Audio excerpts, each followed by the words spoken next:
Story 1. I got a super green flag when I went to an in-person interview at a tech company years ago. I was in the lobby waiting for the receptionist to fetch the interviewer, and while she was gone, a silver-haired gentleman came down the stairs. He saw me standing there by myself and said, "Hello, welcome to XYZ Company. My name is James. Can I help you?" I introduced myself and told him my interviewer was on the way. He said, "Wonderful. Can I get you anything while you're waiting? Coffee?" I declined and he went on his way. It turned out later he was the chief financial officer. The whole management team was like that. Personable, positive, and real. They treated people like people, no matter who they were. That was a fantastic place to work. Story 2. When your boss actually trusts you instead of micromanaging. Story 3. The company gave the entire staff a raise and additional vacation time last month because we made more money this year than in any previous year. The company allows us to use our vacation or sick leave whenever needed. There are no overtime requirements. The lowest individual raise I have received since being here was 10%. My boss relies on my coworkers and my opinions and expertise when he is not well informed on a subject. He has the same degree I do. There is basically zero turnover. It is a dream place to work and I experience almost zero stress there. The company also fully pays for health insurance with $0 deducted from my paycheck, and it is one of the best healthcare packages offered by Blue Cross Blue Shield. Story 4. The main thing that stands out to me is that my leadership up to the vice president level encourages using our vacation and sick days when appropriate. Story 5. They tell you to go home on time, never want you to come in early, and will not call you outside working hours. Story 6. Automatic wage adjustments based on the cost of living and market changes, in addition to regular salary increases. Story 7. If there is a large variety of workers and they all seem to get along. Story 8. Suggestions for improvements to procedures are requested, welcomed, and acted upon rather than dismissed by an attitude of always doing things the same way and refusing to try alternatives that would work better and still meet our standards. Story 9. Managers should realize that their entire reason for existing is to make their team's jobs easier. Story 10. An employee tells their boss to go away, and they both laugh.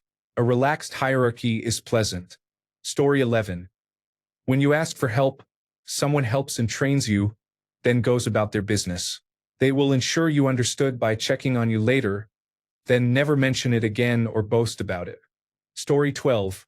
When I interviewed with the company I now work for, I was joining as a supervisor. They allowed the whole team I would be supervising to interview me to make sure they liked me. I was pretty impressed by that. Story 13. It is just a retail job, but I love that the store director works as hard as anyone. There is no task she would not do herself, from cleaning the bathroom to carrying groceries. Story 14. Nobody goes ballistic when you don't participate in team-building activities. Story 15. When you talk to the workers, they are highly motivated and positive about their career growth with the company. They are excited, knowledgeable about their jobs, and show passion. Story 16. One of my former bosses, who was a great guy, told us on the first day, "You can be bad at this job and it will be okay. You will learn and get better. But if you undermine any of your colleagues, I will terminate your employment immediately." Everyone at the company was relaxed and supportive, and they worked together to make great products. Postscript. I left because of an offer with a higher salary, 5 times higher to be precise. Story 17. No micromanaging and no pressure to learn too much too quickly. Story 18. If you have seen boss versus leader or millennial manager memes, that is what I mean. If your direct supervisor is clearly a leader and not a boss, and especially if they are a millennial who has prior work experience in food service or retail, that is a huge green flag. In my time at my current job, I have made numerous mistakes that probably would have gotten me fired, or at least written up, if the department director were a boss who would rather yell and blame instead of being a leader. I hit the jackpot with this office and will keep this job, which I like, for as long as I can. Higher pay at another company be damned. Story 19. When I attend an in-person interview, I like to see how people are at their desks and how they interact with one another. At my favorite job, I knew within 90 seconds of arriving that it was a great place. People smiled, said hello, and joked with one another. Story 20. During my interview, my boss said that they knew I was working to make money and that I had a life outside of work that was my priority. They said they wanted to support that as much as they could, so they were flexible with schedule changes and time off. I have been the most loyal employee ever since. Story 21. You have a union, which means you can make your workplace better for you and your coworkers every day. Story 22. I work in manufacturing in a rural town, and everyone just talks shit and makes jokes. Story 23. Managers earn respect by showing respect to others. Managers who try to gain employees' respect through fear cause high turnover, especially in low-paying jobs such as food service. There is no need to treat employees poorly when the stakes are low. Story 24. Come in for a 4:30 interview and the office is nearly empty.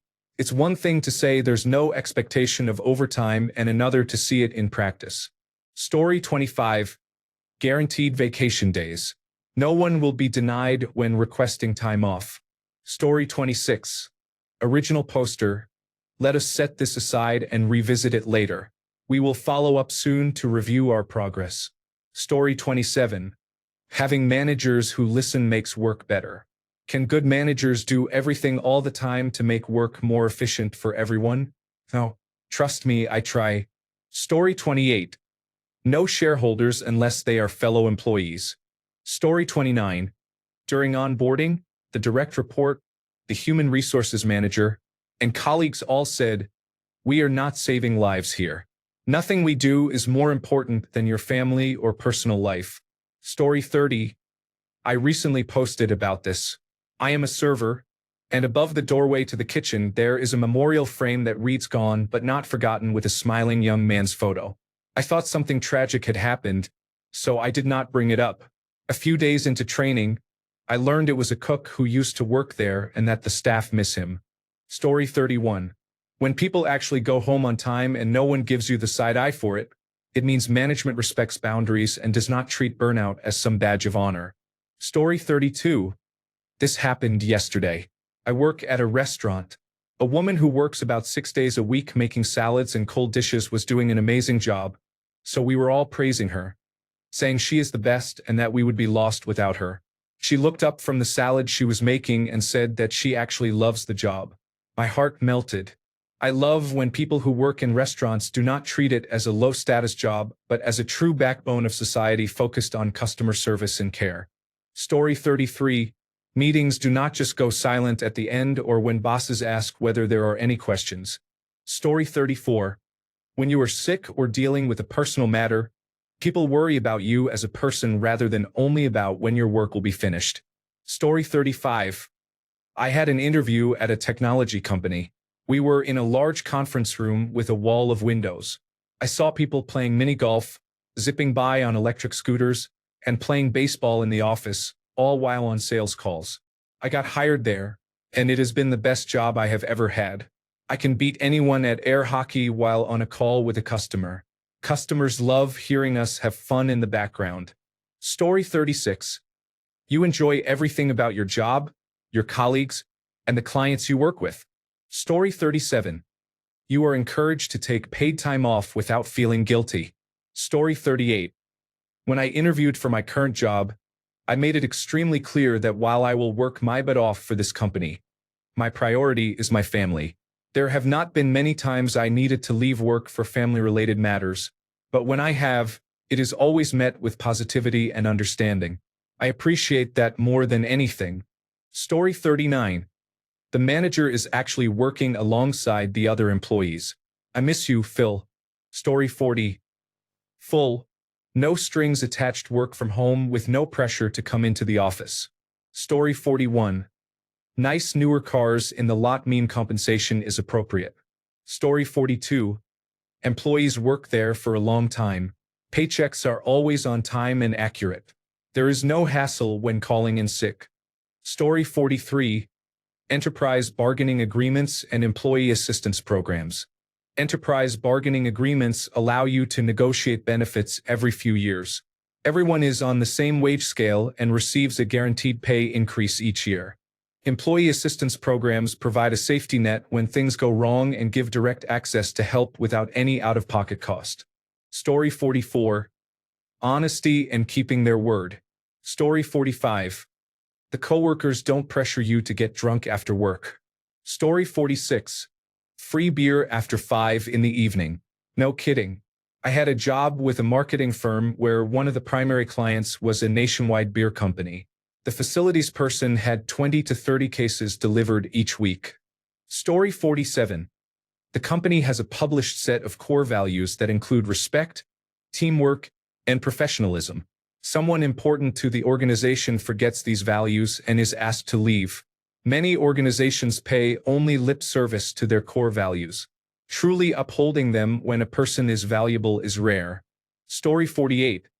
Management should treat colleagues in lower positions with respect. Story 49. I work at a small company of 12 people. When I interviewed, it was the owner, not a manager or human resources representative, who spoke with me. He was friendly, we completed the interview, and he gave me a tour of the workshop. Most employees have worked there for over 2 decades, and he had started at the company and worked his way up to his current position. I left the interview really hoping I got the job. It was not just about the money. I felt good about the place. Everyone is friendly. They take pride in their work, and we collaborate to solve problems and complete tasks. I have worked at both small and large companies, but I had never felt truly part of a family until now. I can talk with anyone about anything and feel like I have known them for years, even though I have been here just over a year. It is a positive difference. Story 50. I am strongly encouraged to make suggestions on how to improve things. Story 51. You receive extra pay or time off for completing special projects or going the extra mile, not candy bars or pizza parties. If an unexpected event beyond anyone's control causes your location to close, and there is not enough time to travel to another location, you still receive full pay for the day. I work in libraries, and city buildings cannot legally be open if the water is shut off. This can last for a while if the power goes out, as long as there is daylight. We must do everything on paper. Story 52. When procedures are clear and easy to follow, everyone knows them, and systems are in place to support those procedures. There is nothing more frustrating than a simple job becoming difficult because you cannot find something that has been done before. For example, you do some work that needs to be uploaded to the system, but the folder structure is a free-for-all and no one knows where it should go or who controls revisions. In another case, you think you have the correct template, drawing border, or standard, but it turns out not to be the latest version, even though someone insisted it was, and you have no way of confirming who actually has the current copy. Or you receive a model from legacy equipment that needs modifications, but it has been so hacked together that it falls apart when you try to change it, and you cannot merge your work with someone else's without essentially redoing the whole model. I speak from experience across many different jobs. More people get it wrong than get it right. Story 53. Former employees still come by to hang out during lunch or at parties. Story 54. One of my boss's biggest sources of stress is making sure everyone gets their breaks and lunches. I work in surgery. My boss is great. Story 55. I was an intern at an airline on the corporate side. Early on, I met a business partner who worked with our team and who happened to be married to an executive. At one offsite event, she came up to me and said, "Coffee, being an intern?" I replied, "Absolutely. How do you take it?" She laughed because she had meant it as a question. No. Would you like a coffee? I'm going to go get one." I never forgot that. I had a great time there, and I worked my way up to a manager role over the years. Story 56. Absolutely no human resources nightmare women who swim in drama or overtly hit on me while I'm just trying to do my damn job. Story 57. Leadership and managerial roles are filled by people who have done the operational work in the past.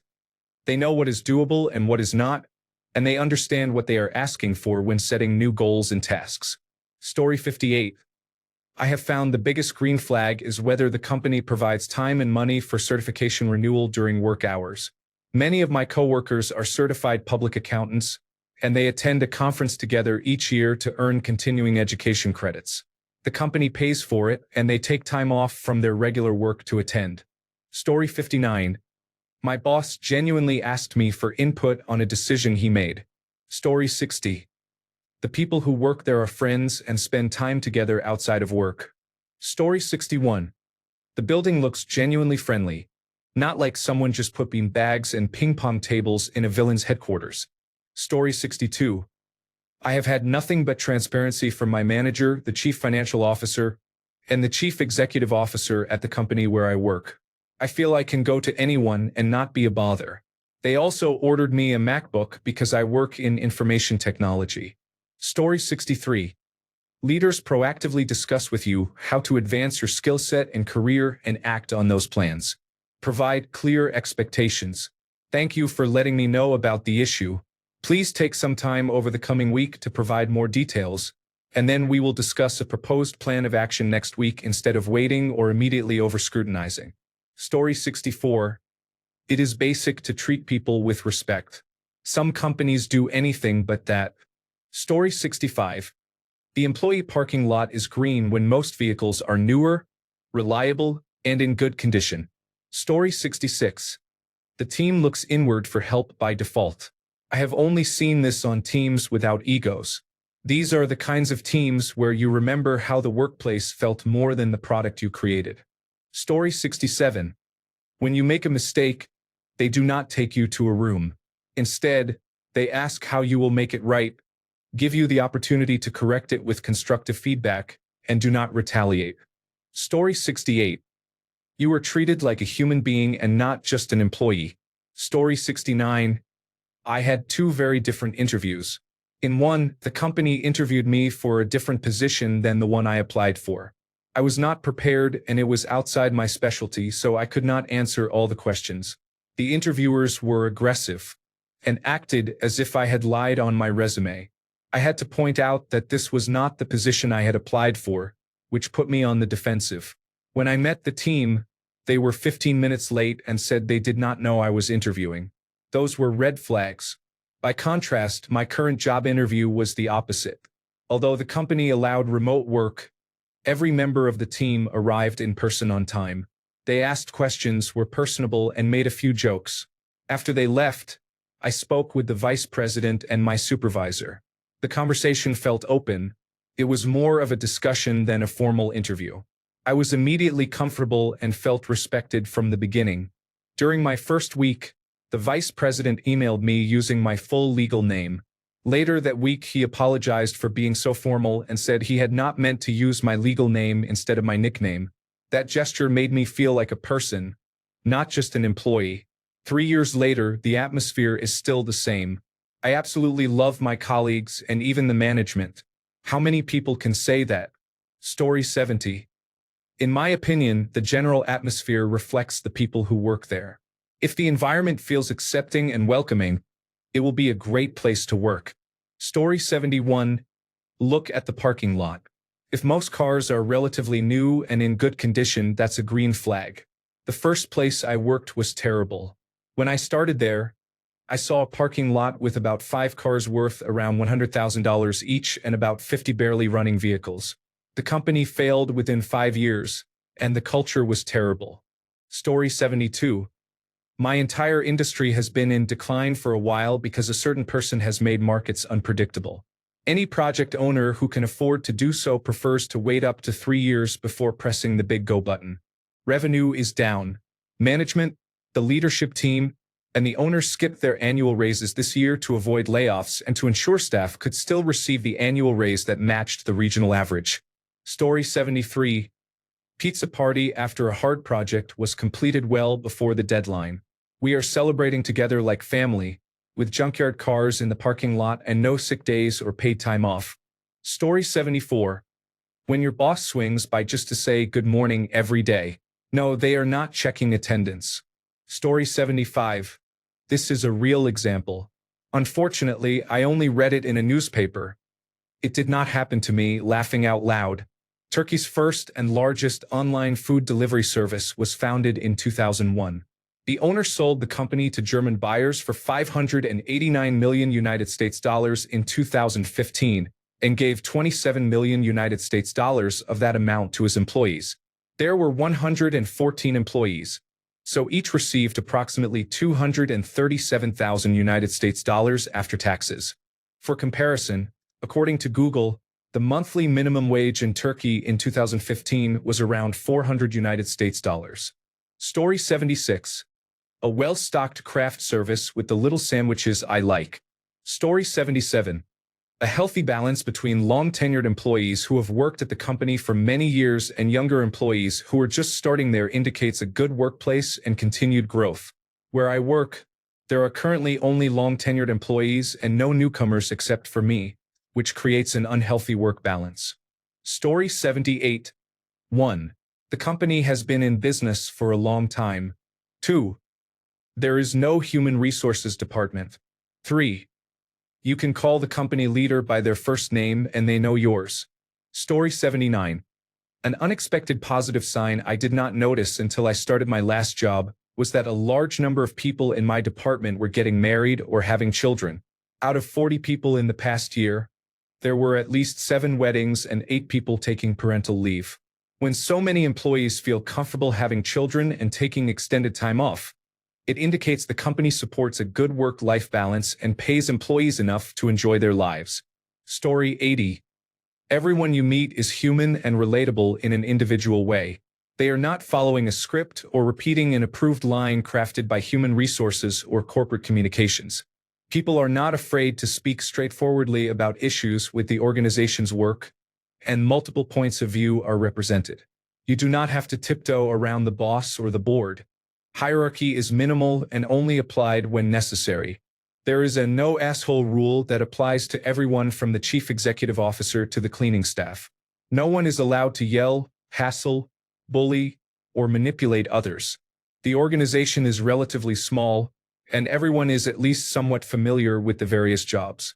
They can speak knowledgeably about what the organization does, but it is not so small that it feels suffocating.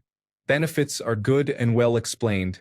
Human resources staff responsible for benefits do not just accept a poor plan sold by a large provider. They act on behalf of employees rather than insurers and financial providers. There is a sense that change is possible and that work is adaptable. People can suggest ways to expand or iterate their work, and that is welcome. Employees have vertical and lateral mobility, and everyone supports creativity within the industry without rewarding mindless innovation. There is no internal tolerance for empty hype, hypocrisy, jargon, or deflection. Honesty is a fundamental part of the workplace culture. People remember when you covered a shift, when you went above and beyond, and when you had an idea others adopted. People get credit where it is due, the memory lasts, and those in higher positions are genuinely grateful for employees' efforts. Story 81. When I interviewed at my current job as a software engineer, my boss said, unprompted, that he did not expect work to ever be higher than the third most important thing in your life. Family and health come first, without a doubt. I had worried about work-life balance, but I no longer did. Story 82. I love my company. One of the best recent green flag moments was creating a break room pantry. Our chief executive officer asked what if we provided accessible, healthy to semi-healthy items for employees. Too often new employees skip lunch while waiting for their first paycheck, or employees arrive late because they had to stop to buy food. We can help by stocking low-sugar, high-protein items and by accommodating dietary needs such as vegan, egg-free, and tree nut-free options while offering a wide range of snacks. Story 83. I work with employees who have stuck around for a long time. When I interviewed at my current company, the person with the shortest tenure had been there for over 10 years. I am nearing my 10th anniversary as well. I work for a great family-run business. When they say they treat everyone as family, they mean it in a good way. Story 84. Companies that are transparent about their current economic standing. Story 85. In an interview, they focus more on you as a person. They ask about your interests, hobbies, and similar topics in addition to job-related questions. They do not ask many probing psychological questions, and the interview does not feel performative. If you feel comfortable and not judged for sharing personal experiences, that is a positive sign. Another subtle positive sign is when your coworkers overshare their experiences. Many of my coworkers openly talked about previous horrible bosses and said they had mentioned this during their interviews with our manager, who was very supportive. For example, some toxic bosses gave bad recommendations to try to blacklist them, but my manager ignored this and hired them anyway. Coworkers also share when they are having a hard time or personal struggles and openly criticize company policies. I was used to an environment where you shared nothing personal with coworkers for fear it could be used against you. For me, an environment that encourages openness is one without many toxic coworkers looking for ways to undermine you or use personal information against you. Story 86. Coming to work early or staying late was discouraged. The thinking was that since the work was not overly difficult, you should be able to finish your tasks within work hours. Anyone staying late or arriving early was seen as not managing their time well. They did not abuse this or take on extra work. That was marvelous in Australia. Story 87. My office does none of these things. I should start looking to leave, shouldn't I? Story 88. People who are not managers chatting about sports, hobbies, and gardens. Story 89. Management that balances being observant with not being overbearing is ideal. No one wants to work under a manager who is constantly breathing down their neck, but passive or inattentive management can be just as frustrating. Story 90. You go to work. They do not abduct you. This indicates that you are willing to work there rather than being forced or coerced. Story 91. I ask managers what position the last person they fired held and why that person was dismissed. That question gives real insight into how the company manages people and performance, or how reluctant a manager is to be transparent. It also shows whether they are willing to remove underperformers, which is one of my pet peeves in the workplace. Story 92. When you walk in and the workers are genuinely happy, you can tell by their smiles and the way they interact with each other. Story 93. At one job, management understood their role. They did not know how to do our jobs, did not pretend to know better, and treated us like professionals. They encouraged staff to become chartered, apply for funding and professional qualifications, and develop homegrown talent rather than rely on external hires. Story 94. The place is unionized. The company takes good care of its workers and makes sure people get the help and support they need, whether they have physical or mental limitations. They have an efficient and fair human resources department. There is little to no workplace bullying or gossip. If it occurs, it is addressed promptly. Everyone is treated as an equal, whether a custodian or the CEO. Your opinion matters and is taken seriously. I have worked in places like that, and it is excellent. Story 95. If they tell you we are like a family here. Story 96. I have been discouraged by companies with long-term employees, such as those with 15 to 25 years of service. They begin to think they own the company and strong cliques develop. If you get on the bad side of one of them, it can spread quickly. Newer, growing companies are better. This is just my experience. Story 97. A green flag is a sign that a workplace is healthy and supportive, such as open communication, respect among coworkers, and recognition for good work. Story 98. I do not know. I quit because of red flags. Maybe good communication between employees and employers is a start. Story 99. A perfect company does not exist. Seriously, the opposite can be true and there may be red flags. A company can appear great until you have been there a while and learn about the backstabbing or the almost cult-like atmosphere. Every person you meet will have different reasons for working there. Length of service, mentioned elsewhere in this thread, is often cited as a good indicator, but even that can be misleading. Go back to my first paragraph about cult-like behavior. Everyone seems happy until you dig a bit deeper and find they are simply frightened into putting on a happy face. Thanks a bunch for sticking around till the end of the video. Remember to subscribe, and until next time, stay awesome and goodbye.